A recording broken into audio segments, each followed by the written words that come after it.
Hello friends, स्वागत है हमारे चैनल में आप लोग का एक बार फिर से। तो इस वीडियो का मकसद वही है कि हमारे बिहार एसएससी में जो मामला फंसा हुआ है टाइपिंग टेस्ट का, कि जो आयोग अभी तक टाइपिंग क्राइटेरिया नहीं बता पाया है, जबकि मुख्य परीक्षा का रिजल्ट 25 फरवरी को आ चुका है, यानी कि ठीक आज से 4 महीना पहले। कई बार आश्वासन दिया गया है कैंडिडेट को। कैंडिडेट करीब आधा दर्जन बार वहाँ गए भी हुए हैं, हर बार आश्वासन दिया गया है फिर जाएंगे आश्वासन ही मिलेगा, इसमें कोई शक नहीं है। लेकिन कैंडिडेट आखिर करें तो करें क्या।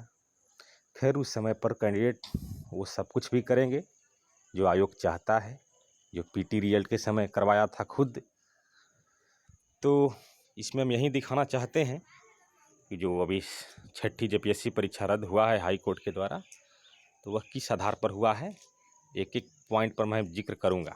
ठीक है, यहाँ देखिए, मुख्य विषय में फेल छात्रों को अधिकारी बना दिया। जेपीएससी ने बनाया हर सब्जेक्ट में पास का नियम, पीटी में फॉलो किया, मेंस में नहीं।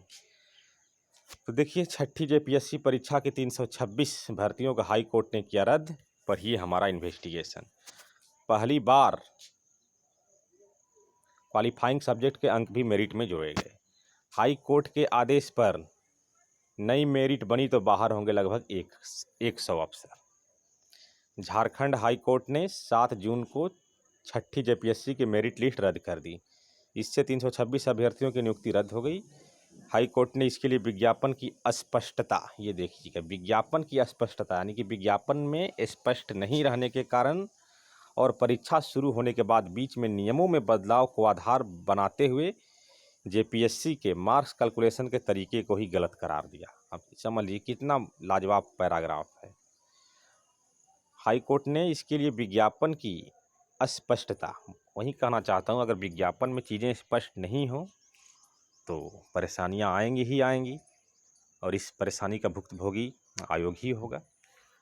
और परीक्षा शुरू होने के बाद बीच में नियमों को बदलाव का आधार बनाते हुए, वही बात है कि बीच में आप नियम नहीं बदल सकते हैं, क्योंकि अगर आप बदलते हैं तो कहीं ना कहीं कैंडिडेट के साथ वो गलत होता है, अन्याय होता है।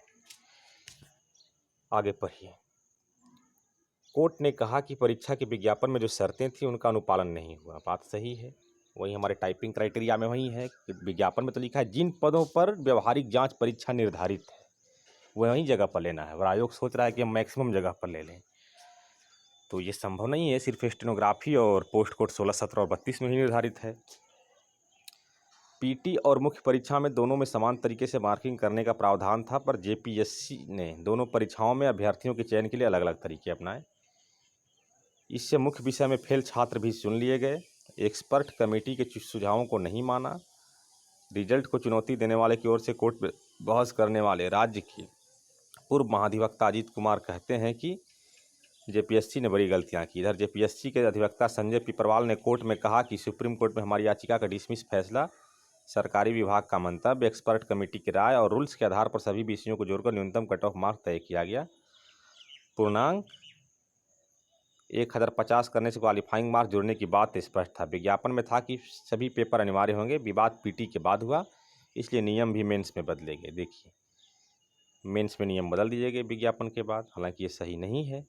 हालांकि कोर्ट ने जेपीएससी की दलीलों को नहीं माना, कहा बीच गेम में रूल नहीं बदले जा सकते, बस यही है। ये पीटी के विज्ञापन में स्पष्ट लिख दिया गया है कि जिन पदों पर व्यवहारिक परीक्षा निर्धारित है तो बस वहीं पर लेना होगा आयोग को। जानिए क्यों शक के दायरे में है जेपीएससी। कुल मार्क्स 1050 पर नहीं बताया कि क्वालिफाइंग अंक जुड़ेंगे।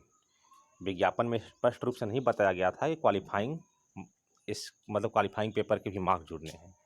देखिए, मेरिट लिस्ट के लिए पहली बार क्वालिफाइंग पेपर हिंदी अंग्रेजी के अंक जोड़े गए, जिससे कुल अंक बढ़ गए और कट ऑफ मार्क्स हासिल करना आसान हो गया। कोर्ट ने पाया कुल मार्क्स को 1050 किया गया है, पर यह नहीं बताया गया कि क्वालिफाइंग अंक जोड़कर मेरिट लिस्ट बनेगी, जो अब तक कभी नहीं हुआ। अब देखिए संशय क्या है। अभ्यर्थियों ने कहा कि क्वालिफाइंग के मार्क्स जुड़ेंगे, कुछ को यह जानकारी दे दी गई होगी, जैसे यहाँ पर टाइपिंग में स्पीड लिया जाएगा, कुछ लोग को जानकारी दे दी गई होगी चुपके से, और उन्होंने खूब हिंदी अंग्रेजी में खूब लिखा, वैसे यहाँ भी वैसे लोग हिंदी अंग्रेजी में खूब टाइप कर रहे होंगे। अन्य ने पास होने के लायक सवाल हल किए ताकि मेंस पर फोकस कर सके। वहीं हाल यहाँ भी है, कुछ लोग काम चलाऊँ स्पीड सीखे हैं कि भाई जब स्पीड दिया ही नहीं गया है तो काम चलाऊँ स्पीड से भी काम हो जाना चाहिए। ये संशय बन रहा है बीएसएससी में भी, जेपीएससी जैसा ही। हर सब्जेक्ट में मिला, हर सब्जेक्ट में पास का नियम तोड़ा, खराब प्रदर्शन वालों को लाभ।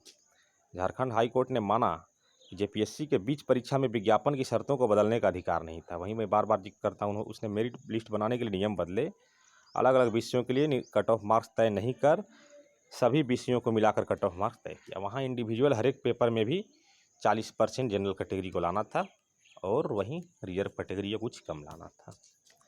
चयन के लिए पीटी और मेंस का मापदंड अलग अलग कर दिया। विज्ञापन में लिखा गया कि सभी पीटी नियम पीटी और मुख्य परीक्षा में लागू होंगे, पर जेपीएससी ने दोनों में चयन के लिए अलग अलग मापदंड तय किए। पीटी में अलग अलग विषय के लिए अलग अलग कट ऑफ तय किए, मेंस में सभी विषयों को जोड़कर कट ऑफ मार्क्स कर दिया।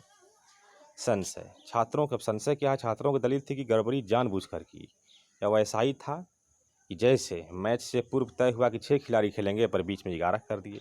कोर्ट ने माना कि बीच गेम में रूल नहीं बदले जा सकते। पीटी का रिजल्ट 2 बार संशोधित, जिन पर विवाद बना वो रहे। तो मैं मुख्य पॉइंट यही डिस्कस किया कि बीच गेम में रूल नहीं बदले जा सकते हैं। अब जो कैंडिडेट सिर्फ नॉलेज पर्पस से तैयारी कर रहे हैं वो तो जेपीएससी जैसा ही मामला फंस जाएगा।